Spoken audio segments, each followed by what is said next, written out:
Mais c'est quelle heure chez toi? C'est 9h là? Là, il est 9h06. T'es debout depuis quelle heure? Mais non. Mais qu'est-ce que tu Mais fabriques là? oui.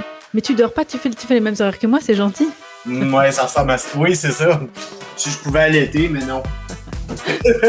J'aime bien ta coupe de cheveux, Sylvain. T'es de plus en plus stylé, hein? Caro elle m'a veille. arrangé les cheveux le matin, là. Elle prend soin de monsieur. Ouais, je vois ça. En tout cas, c'est réussi. Tu la féliciteras pour moi. Hein. Caro, Emma te félicite. Elle a dit bon. Non, parce que si elle a oublié, Caro, faut qu'elle regarde les premières capsules qu'on a faites en juillet 2020. T'avais les cheveux longs. Je trouvais parce que j'ai découvert il y a eu des recherches qui ont été, mais évidemment, qui ont été faites par des chercheurs incroyables, des analystes incroyables, des gens de l'intérieur aussi beaucoup. Tu pouvais te faire des tresses. Oui, c'est ça. Alors, quoi de neuf, Sylvain? Ça fait un mois qu'on s'est pas vu. Hein. Oui, ben toi, quoi de neuf? Comment ça se passe, là? Mais écoute, ça va, on a rangé le salon. Oui, il n'y a plus de piscine dans le salon, tu veux dire? Il n'y a plus la piscine dans le salon. Bon. Mais écoute, ça a été. On a une naissance de la petite en 5h30, donc ça va. Ah oui, ok. Donc, ça s'est vraiment bien passé. Ce qui est marrant, c'est que j'ai vraiment accouché à 1m50 de là où je parle maintenant. Parce que là, il y a mon bureau, il y a le canapé derrière, et juste derrière, il y avait la piscine. Donc en fait, nous, dans notre salon, c'est tout en un. On fait tout. Mais là, comment ça se fait, 5h30, t'avais enduit le tout de glycérine? Qu'est-ce qui s'est passé? De l'huile d'olive italienne, Sylvain. Les bébés, il a glissé tout le long du plancher du salon et on l'a retrouvé dans la cuisine. C'était génial. Franchement, j'encourage toutes les personnes à accoucher à la maison. Hein. C'était extraordinaire. Ah, oui. Je n'accouche qu'à la maison moi-même. Écoute, franchement, ça vaut la peine pour les gens qui essayent, qui savent pas trop, qui se tâtent. Moi, je les encourage. C'est le grand luxe de faire à la maison un enfantement. Hein. Oui, puis on s'entend qu'en ce moment, avec les mesures sanitaires dans les hôpitaux et tout, c'est pas... Le masque pour accoucher, c'est pas mal. Ça, on a beaucoup aimé, savoir les mamans avec le masque pour souffler, tu vois. C'est ça, tu sais, je veux dire, t'as vraiment pas besoin d'air là quand t'accouches, donc c'est pas grave si on coupe un 10-15%, là, pas de problème. Une petite péridurale et tu fermes bien ta gueule, en fait. Oui, c'est ça, tu peux respirer par les oreilles. Ça fait 13 heures, là. Double dose. J'ai pas de séquelles. Tu se passes bien. Puis tu sais, quand on dit pousser, madame, il faut pousser après, dans cet état. Ouais, ça, c'est la job de Pascal. Pousse, chérie, pousse! Respire, chérie! Oui, la pensée m'avait traversé l'esprit, merci. Pousse! Oui, ça aussi, ça se fait. Non, mais je suis vraiment content pour vous deux, puis c'est tellement le fun que ça s'est bien passé, puis t'as l'air en pleine forme en plus. T'as pas l'air amoché pour 2 sous. Là. Ah oui, non, mais je vais tout donner en 1 heure, et puis ensuite, j'irai mourir après.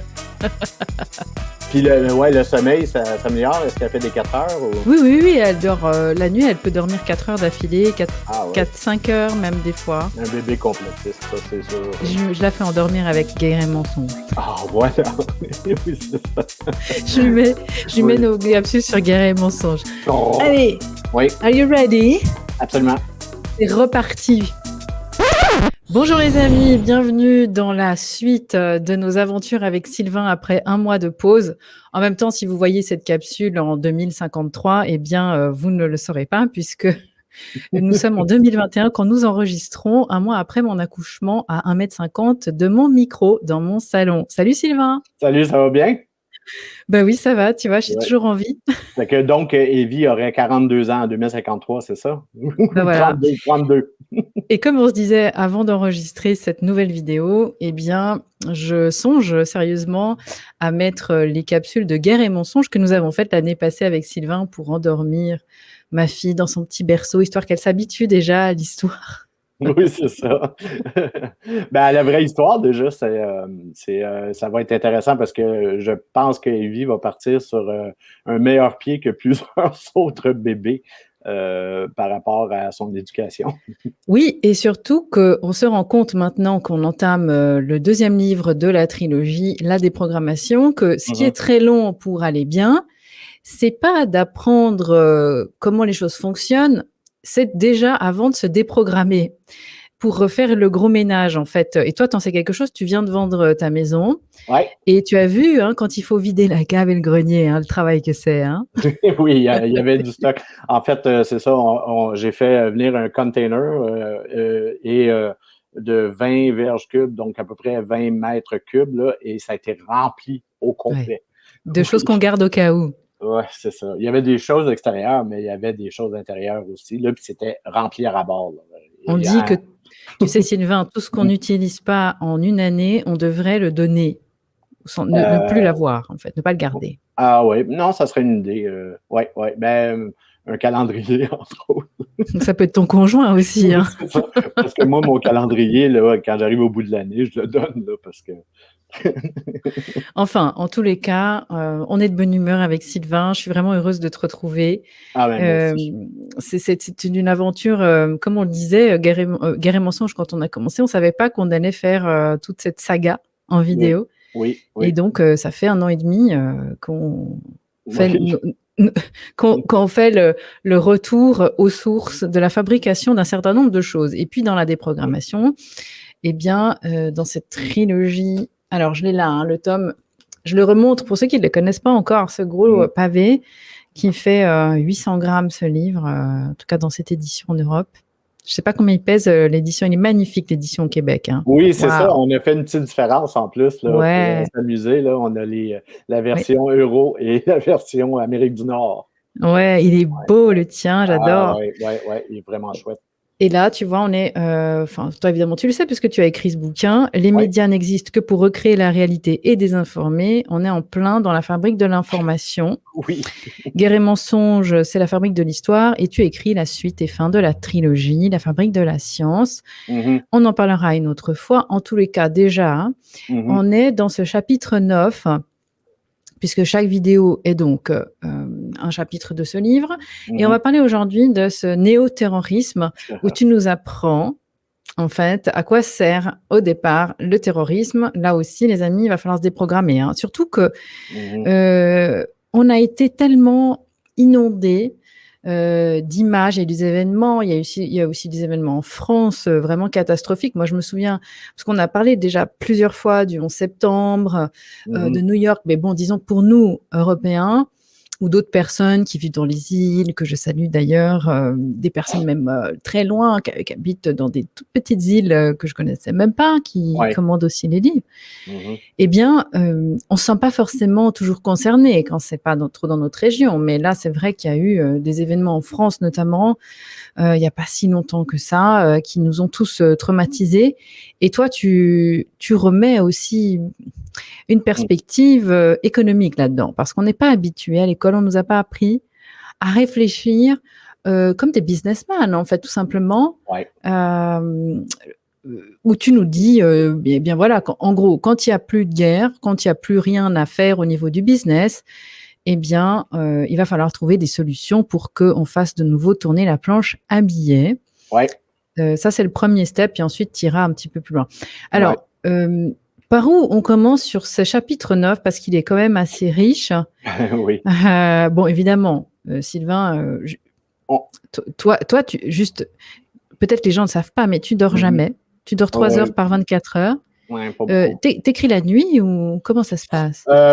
Oui, très souvent. En fait, quand j'ai écrit mes livres, souvent, je me suis rendu compte que j'étais vraiment productif la nuit.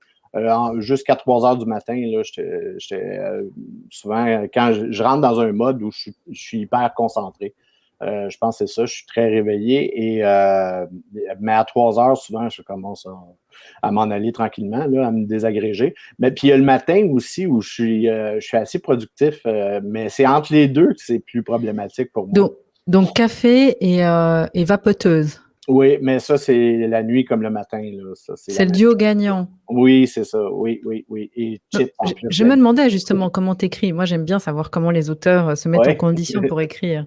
Tu te mets Est-ce que tu te mets, par exemple, pour écrire un pavé pareil, est-ce que tu t'es dit, voilà, je veux que ça soit fini en tant de semaines, je me mets tant d'heures par jour. Tu t'es mis un rétro-planning ou tu fais au feeling? Non, en fait, le seul planning que j'avais fait, premièrement, pour la déprogrammation, j'ai écrit le prologue avant de faire un plan, avant quoi que ce soit d'autre. Et le prologue est le premier chapitre. J'avais pas fait de plan encore sur ce que j'étais pour parler. Et après le prologue et le premier chapitre, qui ont donc été vraiment lancés dans une espèce d'élan d'indignation, à ce moment-là, là, je me suis assis puis j'ai dit, bon, de quoi je devrais parler dans tout ce truc-là? Et là, j'ai fait un plan. Puis le plan me permet de reprendre facilement où je suis rendu finalement, parce que je sais que ça, ben, je ne dois pas en parler là, je vais en parler plus tard et tout ça. Donc, ça structure assez rapidement. Puis quand j'écris comme tel, ben là, il y a plusieurs techniques différentes pour me motiver à écrire. Dans le fond, quand je parle d'un sujet précis, pour ne pas manquer de jus, souvent, je vais faire jouer en arrière-plan des vidéos ou des documentaires sur ce sujet-là qui vont souvent m'amener de l'eau au moulin pendant l'écriture comme telle. Ah oui, c'est vrai, il ne faut pas que j'oublie de parler de ça, il ne faut pas que j'oublie. Donc, je vais mettre des documentaires qui sont très étoffés sur le sujet en arrière-plan. Parfois, j'ai juste envie d'être dans un mood, donc je mets de la musique qui vont avec le mood que je veux être, que ça soit tristesse, joie, dynamisme, peu importe, ou même franche rigolade. Puis quand j'ai besoin d'être très, très, très concentré, je mets de la musique qui est seulement instrumentale, mais du classique, des trucs comme ça, parce qu'il n'y a aucune parole qui va me déranger, il n'y a aucune, tu sais, ça te met simplement, ça te berce, là. Je sais que toi, ça serait du jazz, mais ça, je mets pas de jazz. Tu penses. Oui, c'est ça. Mais moi, je mets pas de jazz.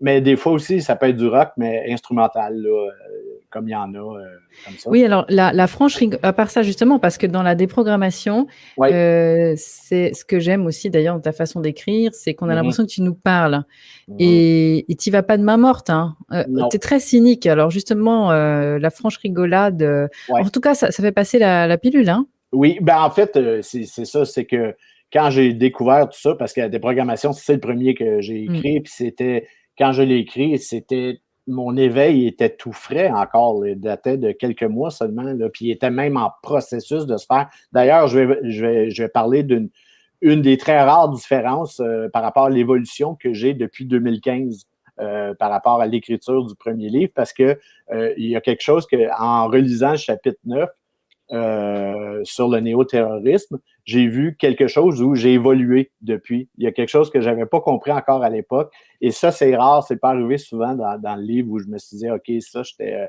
Mais il y a un détail qui est en lien avec ce sujet-là, totalement.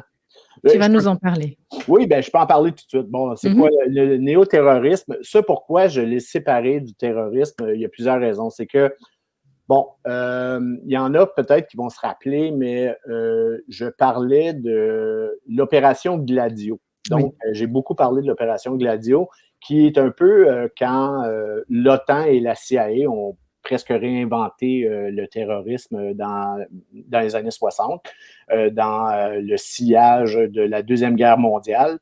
Donc, on a commis beaucoup, beaucoup d'attentats en Europe, entre autres.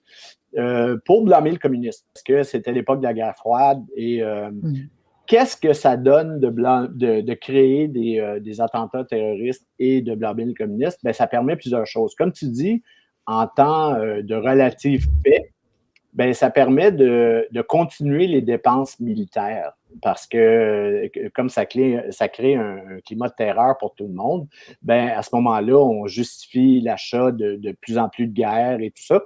Et aussi, on augmente les services de police.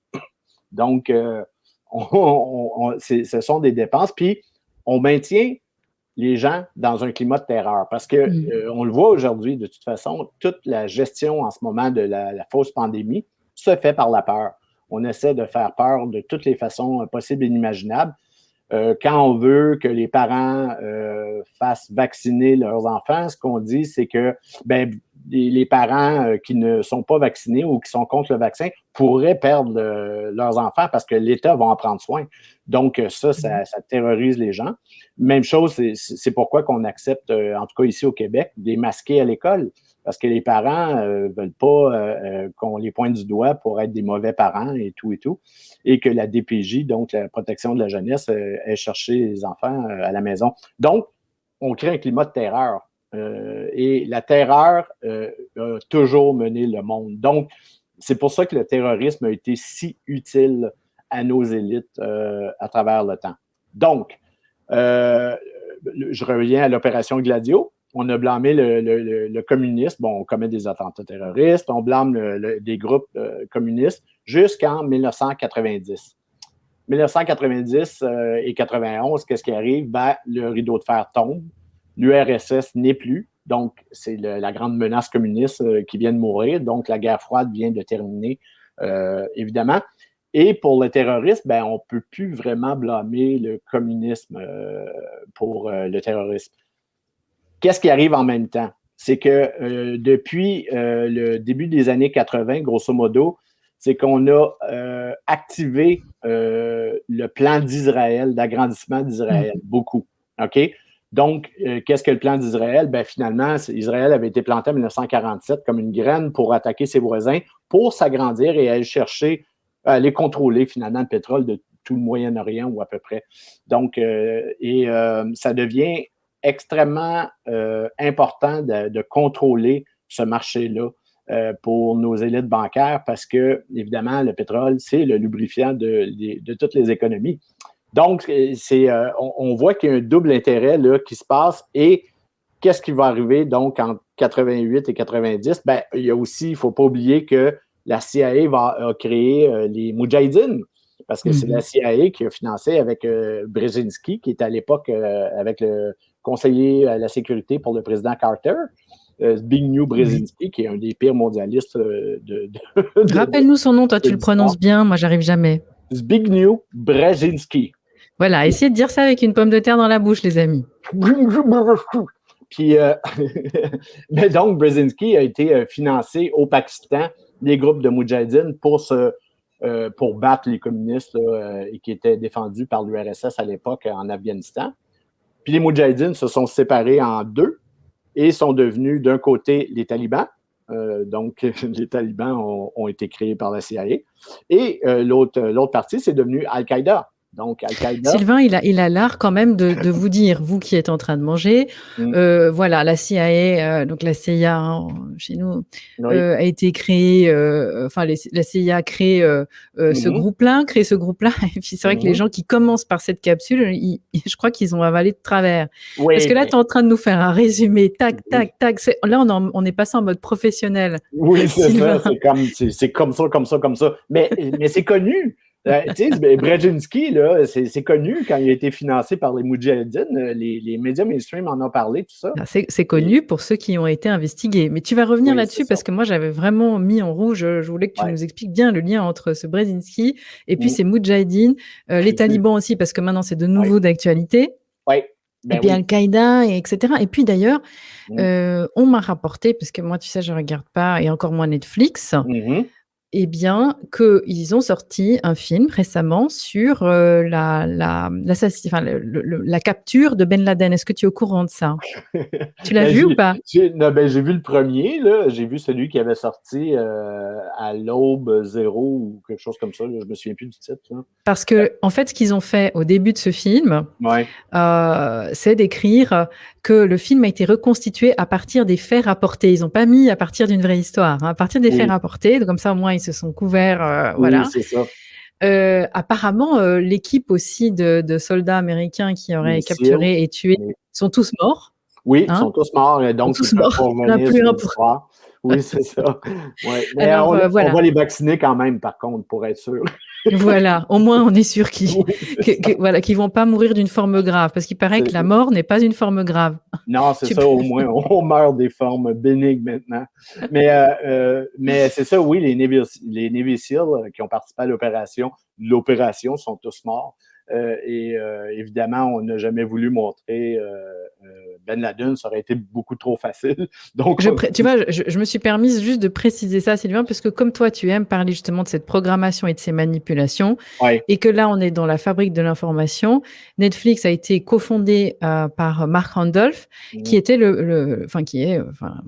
son oncle, Édouard Bernays, dont tu nous parles aussi, grand ponte de la propagande, qui est décédé.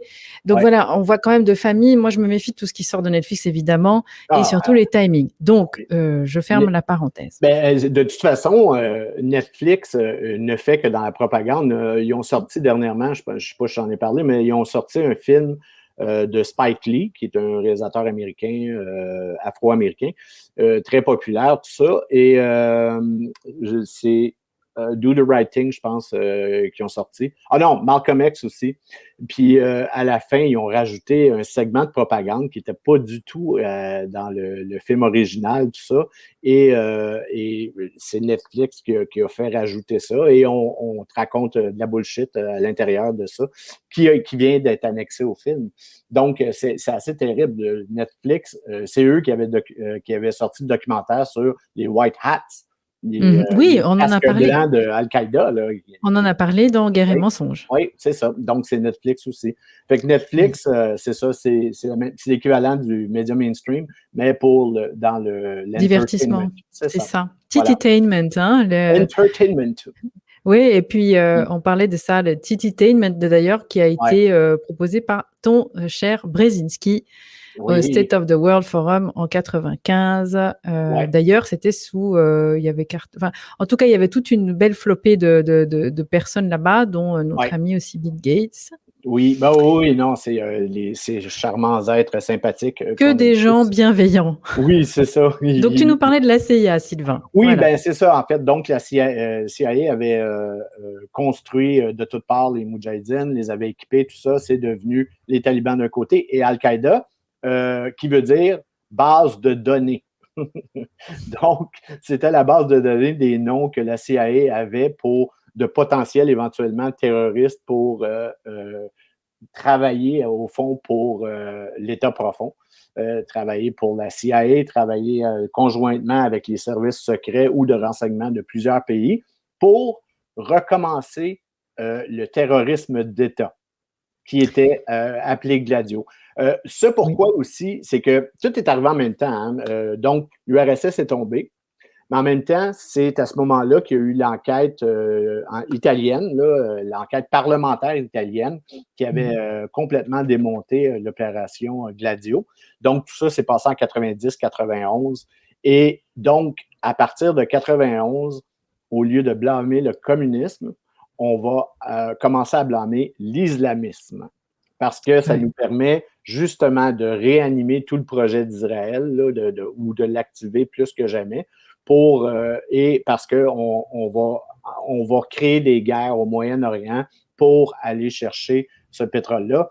Et dans le plan de Oded Yinon de 1982, c'était clair que ça passait par la dislocation de l'Irak, la dislocation de la Syrie, et aussi l'envahissement de plusieurs pays, tout ça pour éventuellement se permettre de contrôler le marché pétrolier au complet. Donc, là où il y a quelque chose que je n'avais pas vu, que je n'avais pas compris en 2015 quand j'ai écrit le chapitre et le livre, c'est que je faisais référence au réel terrorisme qui, lui, avait des causes. Okay? Parce qu'évidemment, les causes de communistes, c'est pas vraiment une cause, puis on va voir avec l'islamisme qu'on revendique les attentats. C'est Al-Qaïda revendique les attentats, mais ils ne demandent rien. Il n'y a pas vraiment une cause derrière. Et je disais que c'était un peu le contraire que ce que faisait le terrorisme palestinien et irlandais, entre autres. Donc, je croyais naïvement à l'époque que le terrorisme irlandais et palestinien était possiblement du réel terrorisme. Mais plus j'ai regardé de ce côté-là, plus je me rends compte que c'était encore et toujours la même bullshit.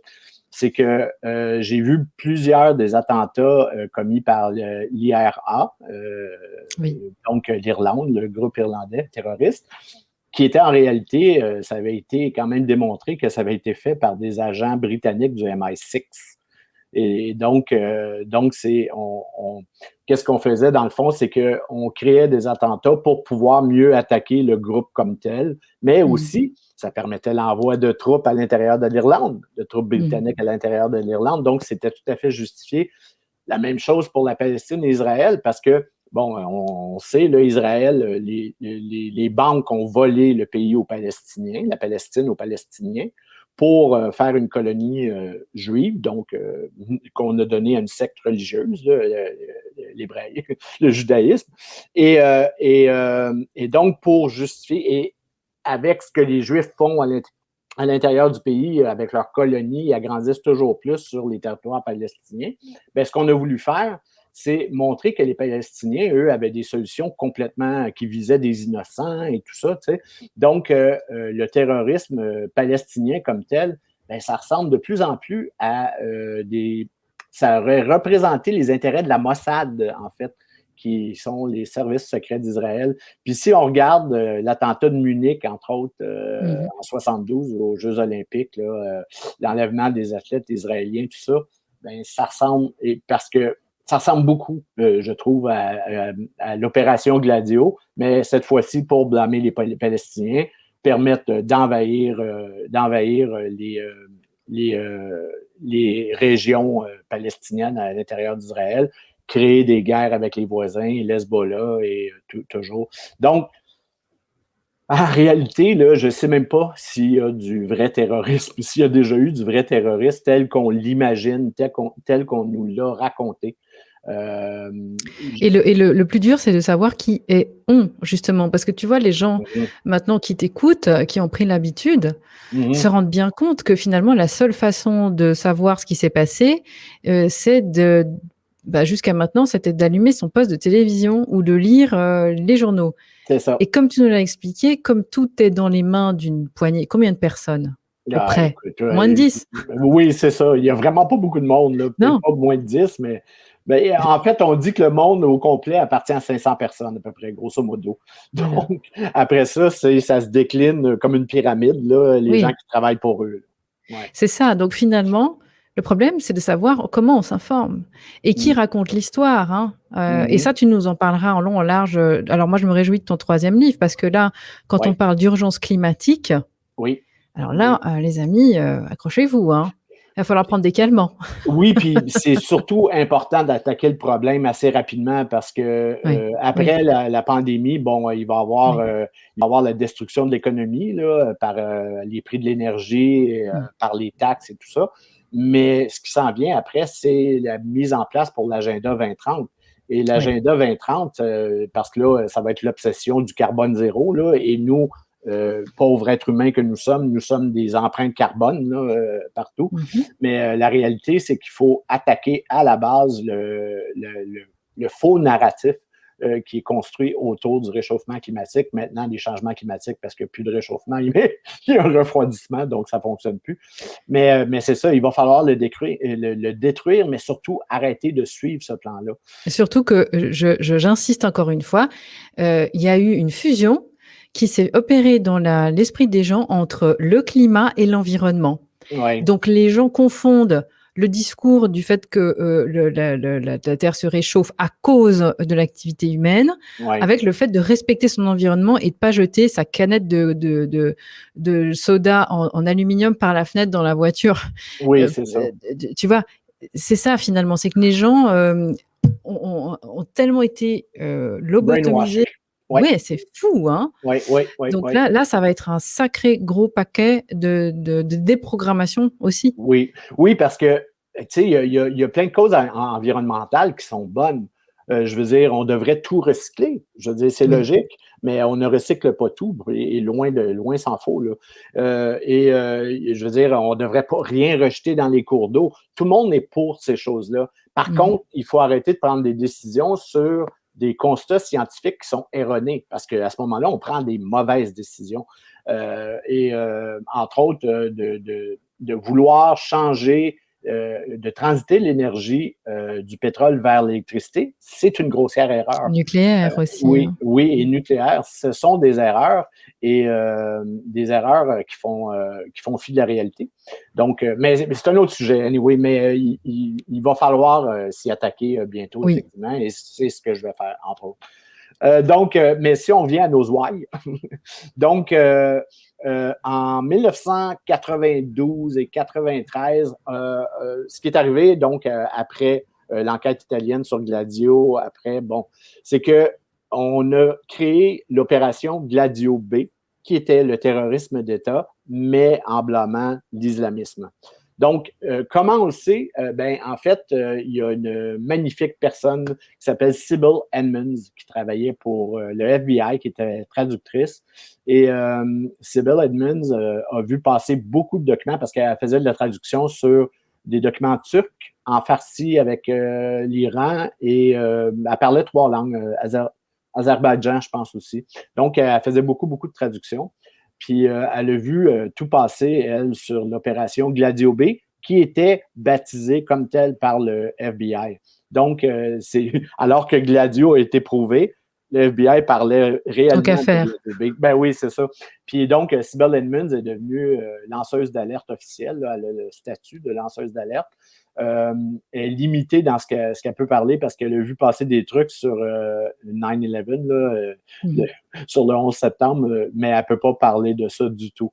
Donc, mais elle est protégée et elle a quand même parlé de Gladio B, qui était donc, c'était la même chose. C'était l'OTAN, la CIA et encore les services secrets de différents pays où les attentats sont commis, qui commettent des attentats et qui blâment des groupes islamiques comme Al-Qaïda. Puis si on regarde aussi, on dit Al-Qaïda, mais Boko Haram va entrer dans le même moule, là. C'est qu'en Afrique, on l'appelle Boko Haram, puis Al-Qaïda pour le reste du monde. Donc, il y a ce changement de paradigme-là. Et ce qui est intéressant, si on regarde après ce qui s'est passé, il y a une chronologie là, d'événements, là, de grands attentats qui se sont passés. Donc, en 93, il y a eu la première attaque sur le World Trade Center. Oui. Donc, la première attaque à la bombe qui a quand même fait, il y a quelques morts, mais beaucoup, beaucoup de blessés. Ça a été quand même une grosse explosion en 93. Et on peut voir, bon, je ne vais pas rentrer dans les détails, mais on peut voir que le FBI était tout à fait au courant de ce qui se passait là, et qui savait d'avance ce qui était pour se passer. Donc, on peut réellement encore là parler de terrorisme d'État. D'ailleurs, les enquêtes ont à peu près toutes été étouffées, mais pour ce qu'on en sait, je veux dire, la personne il y a une personne, je ne me souviens plus son nom, mais qui a été témoignée en cours pour dire qu'elle avait averti le FBI de ce qui était en train de se passer. Il est en train de construire la bombe qui était pour être Oui, il t'en parle dans ce. Oui, c'est ça, tu sais. Puis le FBI, eux, ils font comme ah bon? C'est comme totalement. Donc, il y a eu cet attentat-là. Un attentat qui est vraiment intéressant qui s'est passé aux États-Unis, c'est celui d'Oklahoma en 1995. L'édifice Murrah, qui est un énorme édifice où il y avait d'ailleurs des bureaux fédéraux de diverses agences, entre autres. Et il y avait un bureau où il y avait tout le dossier de MENA. MENA, c'est l'aéroport où les avions de la CIA venaient déposer la cocaïne d'Amérique centrale, qui transitait par l'Amérique centrale. Tous les dossiers qui étaient, semble-t-il, incriminants pour Bill Clinton, qui était gouverneur de l'Arkansas à l'époque, où était l'aéroport de MENA. Donc, tous ces renseignements-là étaient à l'intérieur de ce bureau-là. Tout le dossier était à l'intérieur de cet édifice-là. Ce qui est vraiment intéressant pour Oklahoma, c'est que, dans le fond, on a attrapé le coupable. Okay? C'est Timothy McVeigh, c'est un blanc américain. Et les réseaux comme CNN, tout ça, ont tous dit que c'était un blanc extrémiste et tout. Il avait fait l'armée, puis après, il est disparu. Il a été dans les services spéciaux, semble-t-il, ce qui est quand même qu'il aurait dû allumer quelques mèches là, pour que les chandelles, les bougies s'allument. Mais en fait, c'est qu'il s'est fait attraper. C'est que dès le début, après l'attentat, les médias se sont mis à blâmer 2 maghrébins. OK?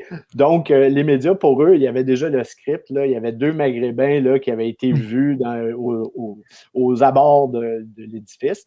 Et ça donne que c'était 2 Maghrébins en plus qui vont être associés en 2001 au pilote là, de 9/11, là, de 9/11.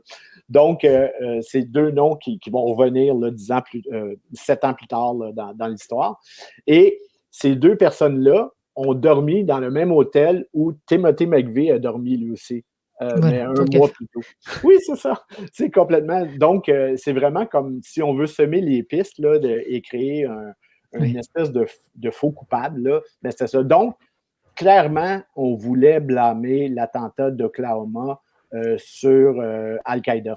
OK, ça, c'est clair. Sauf que Timothy McVeigh a été probablement à gauche et s'est fait prendre par des caméras de surveillance, s'est fait prendre par un policier qui a été témoin, qui aurait même parlé, Terrence Hickey, qui lui a été assassiné pendant l'enquête et en cours sur le... Oui, c'est ça, évidemment. En fait, on dit qu'il s'est suicidé, mais il était attaché puis il avait eu 2 balles dans le corps.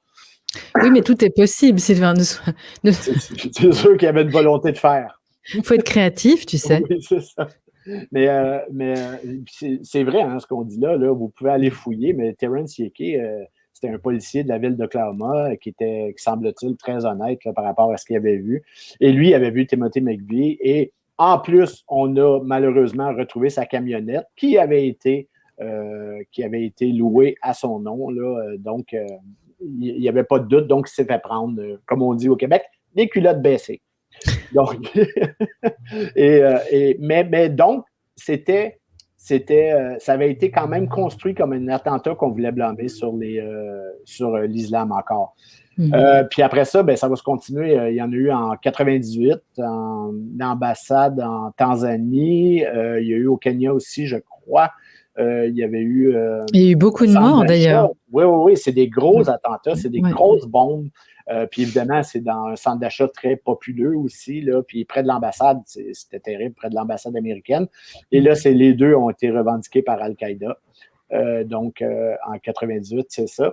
Ça fait que, tu sais, si on regarde, là, on remonte, ben ça s'en va jusqu'à quand? Ça va jusqu'à 9/11, où on va blâmer 19 terroristes qui viennent du Nord et de l'Arabie Saoudite, du Nord de l'Afrique et de l'Arabie Saoudite, donc tous du Moyen-Orient.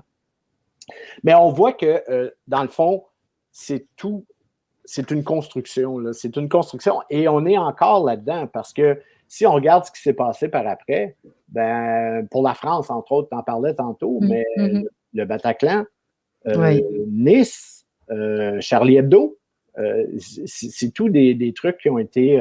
c'est toujours des groupes islamistes. Et comment on le sait, ils oublient toujours un passeport dans une poubelle à côté ou ils oublient... Alors, Sylvain, là, j'ai vraiment une question parce que tout le monde va se poser cette question. Eh bien, parce que nous, on est très proche de la France. Oui. Et on se souvient, quand on a vu justement ces attentats au Bataclan, il y avait l'hypercachère, etc., là, toutes ces choses-là. Oui. On se demande à ce moment-là, puisqu'on parle de la fabrique de l'information, les personnes qui couvrent, toi qui as quand même travaillé aussi, on va dire, pour des médias de grand chemin, les médias, on va dire, dominants. Oui.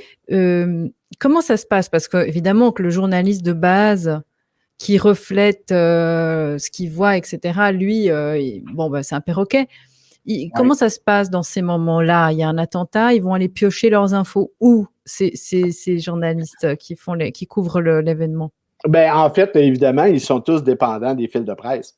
Donc, ils n'auront pas accès à des témoins ou quoi que ce soit. Donc, tout le monde va être accroché aux fils de presse, à l'AFP, à Reuters, à les grands fils de presse.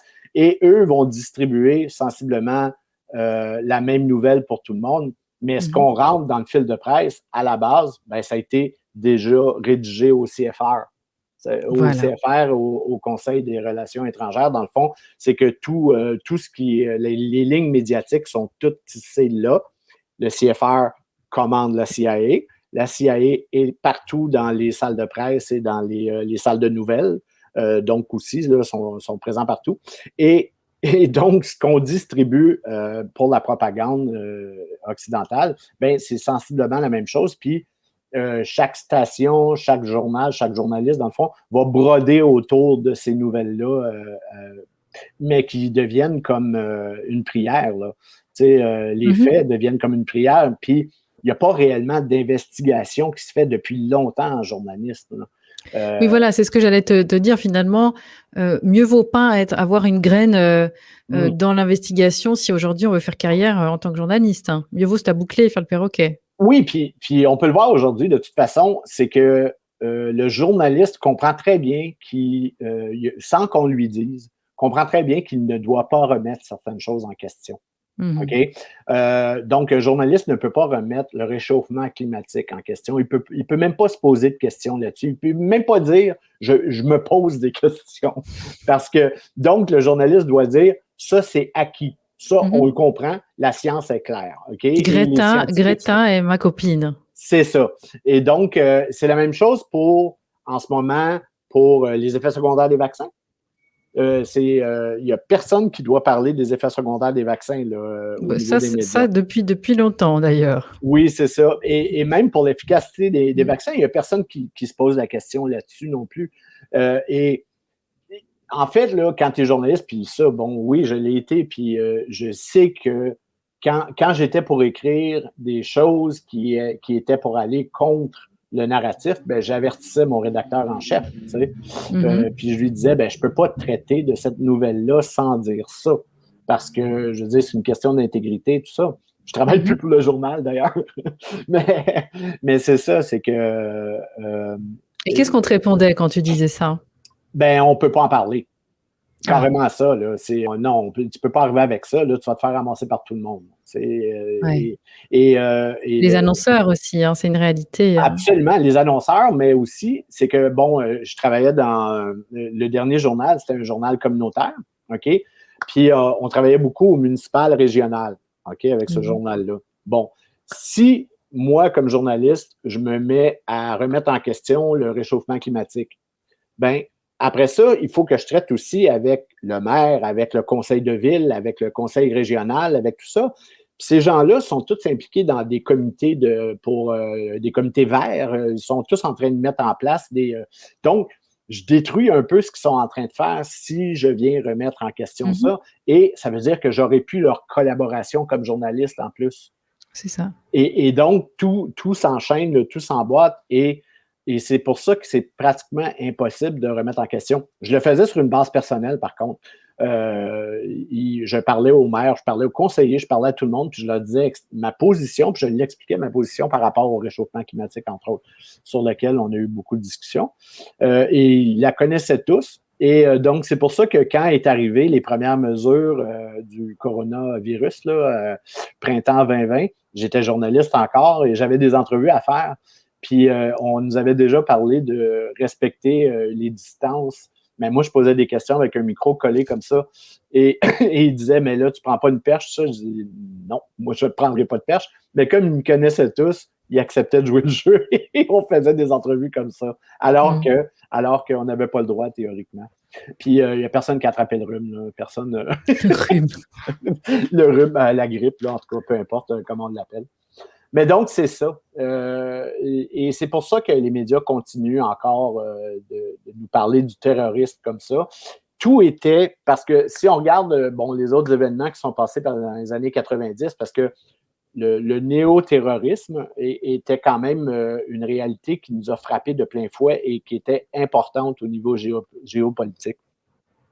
Ce que ça a permis, par contre, c'est que le plan d'agrandissement Israël ne passait pas que par le terrorisme, mais passait par la dislocation de l'Irak. Donc, c'est ce qui s'est passé en 91-92, quand George W. Bush a trahi Saddam Hussein et qui a décidé, Saddam Hussein, bon, qu'est-ce qui s'était passé? L'Irak était rentré au Koweït, mais l'Irak avait demandé la permission aux États-Unis avant d'abord, et les États-Unis ont dit, il est drôle oui, ce passage comme tu expliques ça. avec April Glaspie, qui était diplomate à l'époque en Irak, puis elle a dit, oui, nous, c'est pas de nos affaires là, si vous allez récupérer le Koweït. Là. Et dès que l'Irak est rentré au Koweït, qu'est-ce qui s'est passé? Ben, on a eu le premier false flag, l'opération Faux Drapeau, pour blâmer Saddam Hussein et l'armée irakienne. Terrible d'être entré dans les pouponnières au Koweït et voler les incubateurs, laissant les bébés gelés. Un témoignage d'une fille qui s'appelait Naïra, mais qui en réalité était la fille, n'était pas infirmière du tout dans les pouponnières au Koweït. Là, c'était la fille de l'ambassadeur du Koweït aux États-Unis, donc qui travaillait à New York. Et elle n'avait pas mis les pieds au Koweït depuis très longtemps. Et sa performance avait été coachée par une firme de communication qui s'appelle Hill Knowlton. Donc, c'était tout faux. Mais grâce à cette opération-là, tout le monde aux États-Unis s'est mis à pleurer. Oh, les pauvres bébés sur le sol des pouponnières koweïtiennes. Et donc, on avait l'opinion publique nécessaire pour entrer en guerre, envoyer des troupes en Irak et faire l'opération Desert Storm là, avec la première attaque où on a commencé à disloquer l'Irak. On n'a pas terminé l'opération d'ailleurs. Mais tu nous dis dans ce chapitre, tu dis qu'ils ont gardé Saddam Hussein au frais parce que c'était très pratique d'avoir un type pareil dans l'échiquier. Ouais. Ben Saddam Hussein avait été pratique. Si on regarde ce qu'il avait fait avant, il avait attaqué l'Iran pour le compte des États-Unis. Là. Et donc, il y en a qui se souvenaient, c'était en 80-82, puis il y avait des armes chimiques qui avaient été tirées sur l'Iran, tout ça, c'est le brave Saddam qui faisait ça pour le compte des États-Unis. En fait, lui, il achetait la paix. OK? Il achetait la paix, puis il était probablement assez naïf pour croire que si il travaillait pour les États-Unis de temps en temps, on lui foutrait la paix. Mais c'est pas ça qui est arrivé parce qu'il aurait dû lire le plan d'agrandissement d'Israël et comprendre quel était le destin de l'Irak, c'est-à-dire l'Irak doit être disloqué. Et donc, si on regarde les deux guerres de l'Irak, au fond, là, à 10 ans d'intervalle, entre 92 et 2002, dans le fond, on a réussi à séparer l'Irak, à détruire le pouvoir là, complètement. On a fini par enlever Saddam Hussein complètement. Puis là, on a un pays qui est dans des entités territoriales complètement différentes, là, où les chiites sont séparés des sunnites, et des Kurdes aussi. Donc, tout est séparé, bien disloqué, tout ça. Parce qu'un pays disloqué est beaucoup plus facile à contrôler qu'un pays uni et solide. Donc, évidemment, l'opération suivante était de disloquer la Syrie, parce que la Syrie était un obstacle majeur pour l'agrandissement d'Israël, parce que, premièrement, c'est un ennemi depuis toujours. La Syrie, depuis que le père Assad, Papa Assad, comme j'appelle, le père de Bachar al-Assad avait pris le pouvoir en 70, c'est un pays qui est resté indépendant et qui a plutôt commencé à s'attacher à la Russie.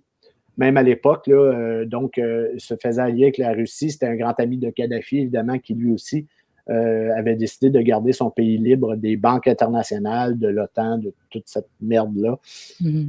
Et qui ne voulait pas que son pétrole soit exploité par les pétrolières américaines et européennes. Donc, on va voir qu'après l'attaque d'Irak, évidemment, puis sans compter, juste un petit passage là-dessus, mais il y a eu la guerre de Yougoslavie, là, entre-temps aussi, pendant les années 90. Puis le Kosovo, ce qui est assez intéressant, le Kosovo est devenu indépendant, tout ça, mais le Kosovo, c'était attaché à Al-Qaïda au complet, encore là. Et si on regarde exactement ce qui s'est passé avec l'Afghanistan et après le Kosovo, c'est qu'au fond, en Afghanistan, on a gardé l'occupation américaine pendant laquelle florissaient les champs de pavots. Et les champs de pavots qui sont devenus l'héroïne. Et l'Afghanistan, sous l'occupation américaine, produisait 95% de l'héroïne. Okay?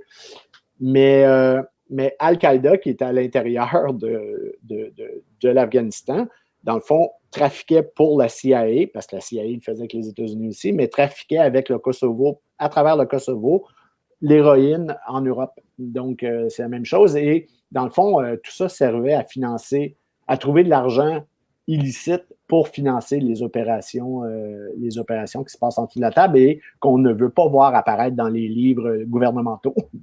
Tu nous parles justement du Kosovo dans la deuxième partie de ce chapitre 9. Tu nous parles de Clinton aussi qui fait son apparition dans toute la saga, qui va faire un petit tour chez Tony Blair, un petit tour Bilderberg, et c'est dans la poche. Oui, c'est ça, parce qu'en fait, il a monté une petite coalition là, pour attaquer, mais en fait, si on regarde là, vraiment ce qui s'est passé au Kosovo, c'est qu'encore là, on voulait disloquer la Yougoslavie, qui était, bon, c'était pas uni là, au niveau de l'idéologie, mais au moins, bon, il y avait une espèce d'entité forte qui réunissait tout ça.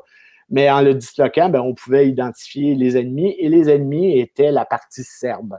Donc, ce qu'on nous a raconté, nous, dans les années 90, c'est que les Serbes étaient des gros méchants et que les Serbes étaient absolument génocidaires là, par rapport au reste, là, alors que c'était plutôt le contraire. C'était la partie croate et la partie kosovienne et bosnienne qui était en train de commettre un génocide de tout ce qui était serbe à l'intérieur de la Yougoslavie.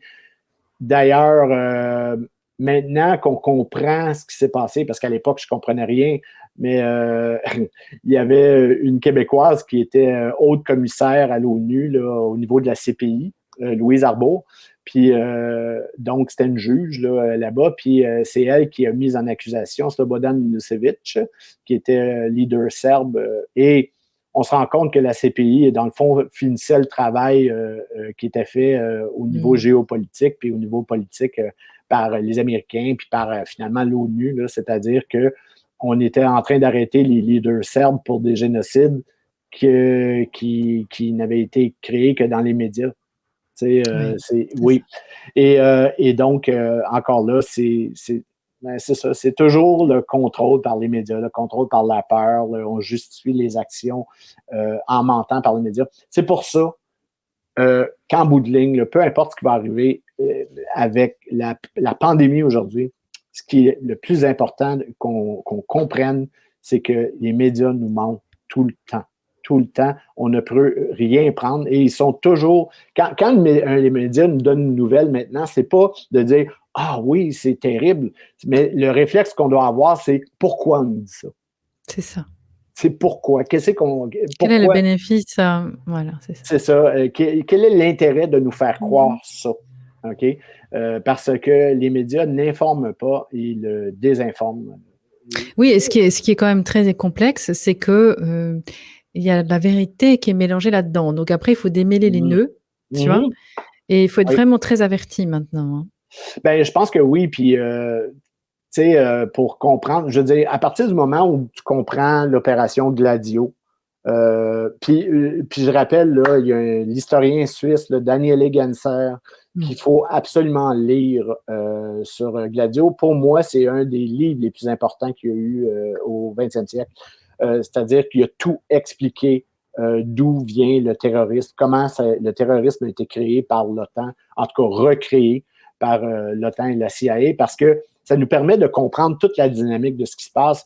Et quand les gens vont comprendre que le terrorisme comme tel n'existe pratiquement pas, ben ils pourront plus continuer à justifier des dépenses militaires là-dessus. Ils pourront plus continuer à justifier la création d'États policiers totaux. Aujourd'hui, on comprend pourquoi ils voulaient des États policiers, en tout cas. Sylvain, dans le 9e chapitre, tu nous dis, je te lis, tu sais, j'aime bien lire comme tu écris. Ah oui, ça me donne une pause. Voilà, comme ça tu peux te faire une petite gorgée de ton café divin. J'aime vraiment vous parler d'un seul attentat terroriste où il ne subsiste aucun doute qu'Al-Qaïda a agi seul et de son propre chef, mais je ne trouve pas. Ces pseudo-islamistes semblent téléguidés comme des drones par la CIA et ils frappent toujours là où ça fait l'affaire des promoteurs de la guerre et de l'État policier. Voilà, ça c'est toi qui nous écris ça. Oui, Un puis peu c'est inconfortable quand même.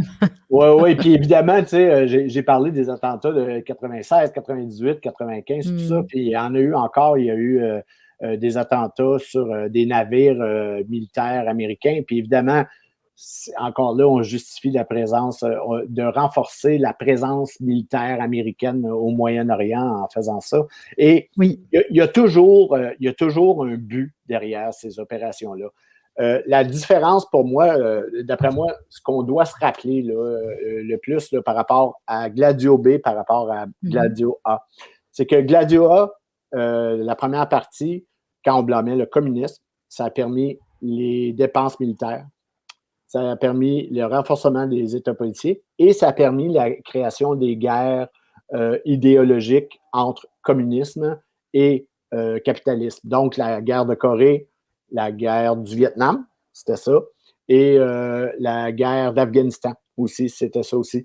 C'est des guerres qui étaient strictement idéologiques, puis qui n'ont servi qu'à enrichir le complexe militaro-industriel parce que ça n'a pas changé grand-chose. Les guerres, surtout, la Corée, c'est l'exemple parfait où ça n'a strictement rien changé.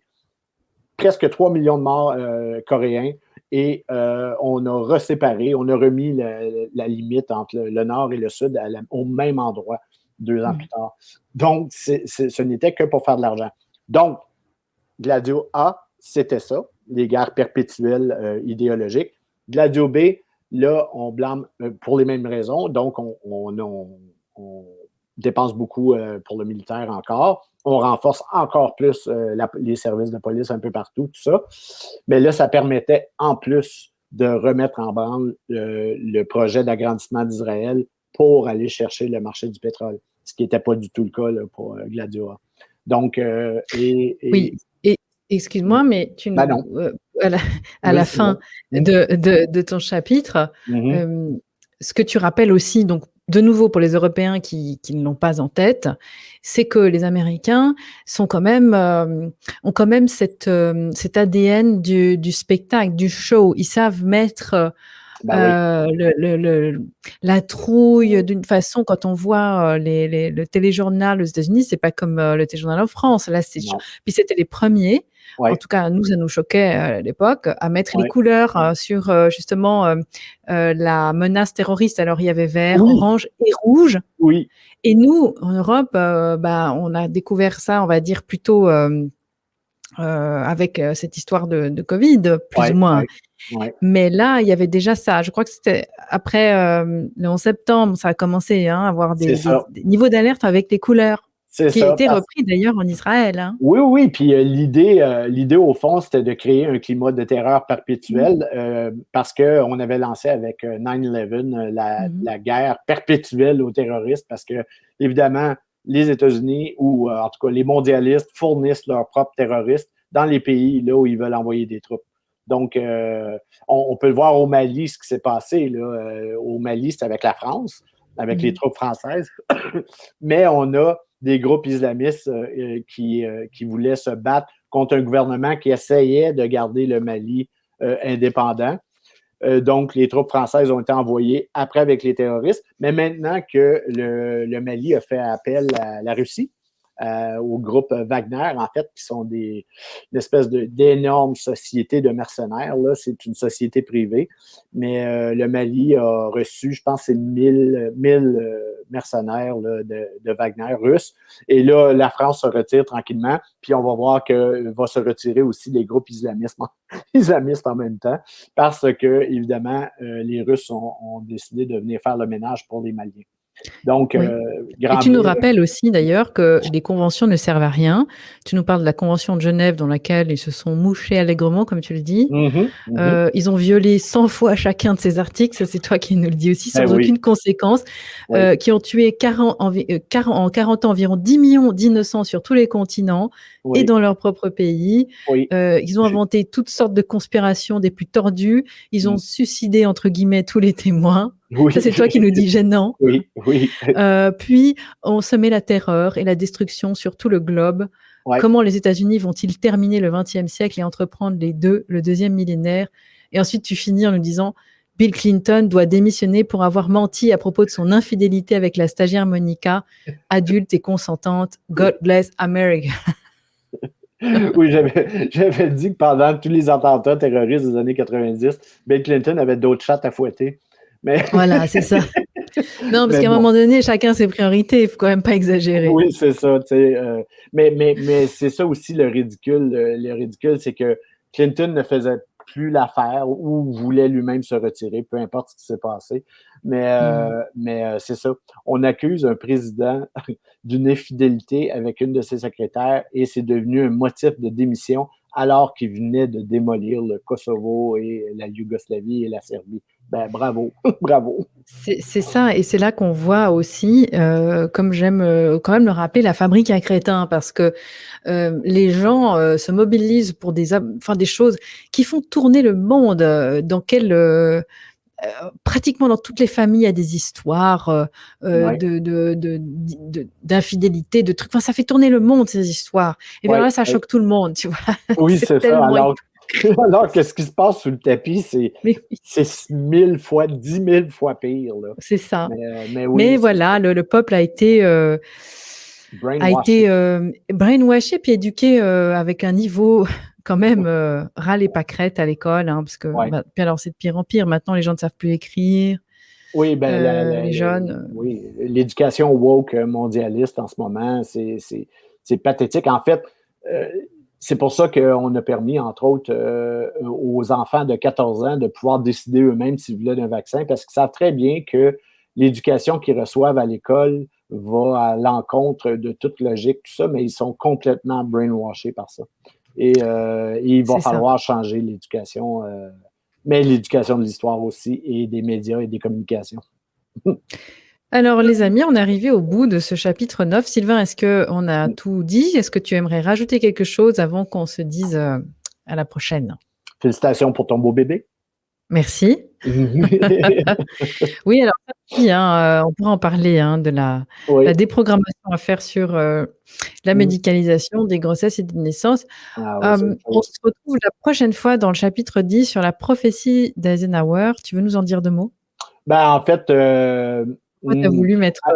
Oui, Eisenhower avait, après son mandat, évidemment, son mandat à titre de président américain, avait averti les gens sur le complexe militaire, alors que lui, depuis 8 ans, il avait fait profiter le complexe militaire. Là. Mais je pense que pour laver sa conscience, avait parlé de ça. Donc, on va parler un peu du complexe militaire industriel américain, ce qui finalement justifie les opérations comme Gladio Bay. Tu vois, il y a une phrase que tu nous dis dans le chapitre 9 que j'adore. Et ça, c'est l'écriture à Sylvain, les amis. Le peuple risquait de sombrer dans une paix néfaste et une prospérité à l'échelle internationale.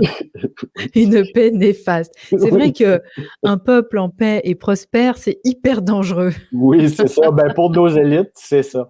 Donc, oui, j'essayais de prendre le point de vue. Ouais. Au cours des prochains mois, le groupe de Bilderberg, le CFR et la commission trilatérale allaient se faire aller les méninges pour trouver de nouvelles conspirations. Oui. Oui.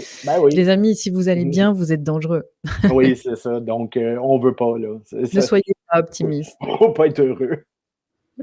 Bon, Sylvain, merci pour ta bonne humeur et tes explications toujours limpides.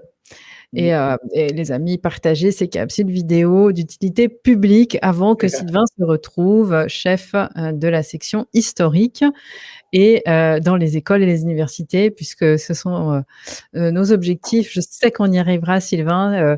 Guerre et mensonge fera partie de l'enseignement de l'histoire, la déprogrammation de l'enseignement pour les journalistes, et puis le 3e tome pour les médecins et les scientifiques. Voilà. Oui, c'est ça, on va refaire le monde. Nous allons refaire le nouveau monde avec de bonnes bases. Merci les amis pour votre fidélité. Sylvain, à la prochaine. Bye. Et puis, passez un très bon moment en notre compagnie. Si vous ne l'avez pas encore vu, les anciennes capsules, courez les voir. Tous les liens sont dans le descriptif de cette vidéo. Ciao! Ciao, ciao!